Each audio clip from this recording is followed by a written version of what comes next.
ఈ మధ్యకాలంలో ఇంటర్నెట్లో ఏదైనా ట్రెండీ టాపిక్ ఏదైనా ఉంది అంటే అది బిట్కాయిన్ మాత్రమే. అసలు ఈ బిట్కాయిన్ అంటే ఏంటి, దాన్ని ఎవరు క్రియేట్ చేశారు, దానికి ఇంత క్రేజ్ రావడానికి కారణం ఏంటి, బిట్కాయిన్ కొనాలా వద్దా, ఒకవేళ కొంటే ఎక్కడ కొనాలి, ఈ విషయాలన్నీ ఈ వీడియోలో తెలుసుకుందాం.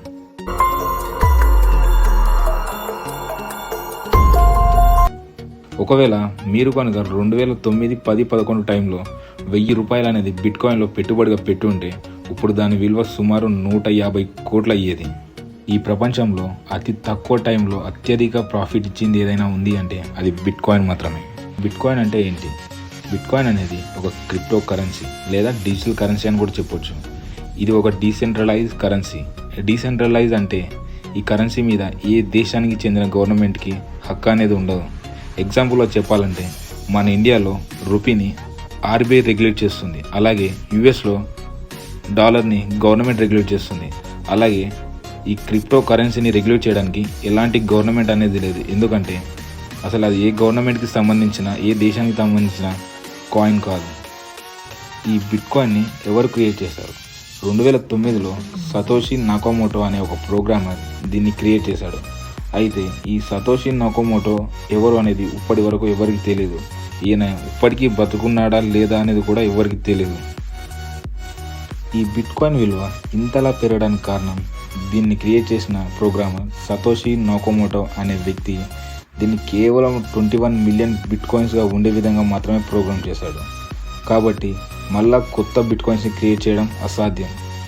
కానీ దీన్ని కొనే వాళ్ళ సంఖ్య రోజు రోజుకి పెరగడంతో డిమాండ్ బాగా పెరిగి దాని విలువ కూడా బాగా పెరిగిపోయింది. ఇదంతా కూడా కంప్యూటర్ ఆల్గరిథం మీద బేస్ అయి రన్ అవుతుంది.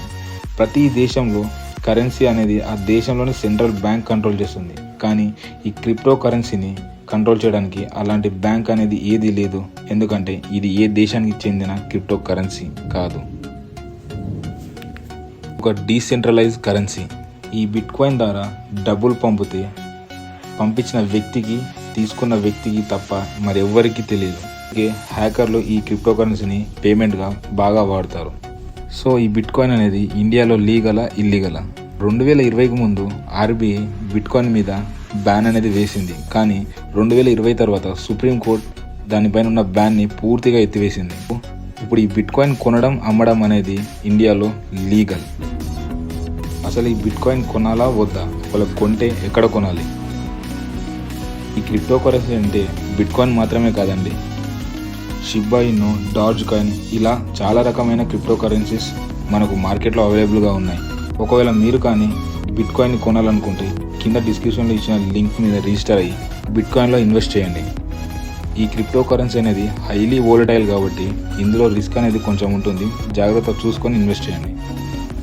నా ఈ ఎక్స్ప్లెనేషన్ మీకు నచ్చినట్లయితే చిన్నగా ఒక లైక్ అండ్ సబ్స్క్రైబ్ చేసుకోండి. ఈ వీడియోని మీ ఫ్రెండ్స్ అందరితో షేర్ చేసుకోండి. అండ్ బిట్కాయిన్లో ఇన్వెస్ట్ చేయడం మాత్రం తప్పకుండా మర్చిపోకండి.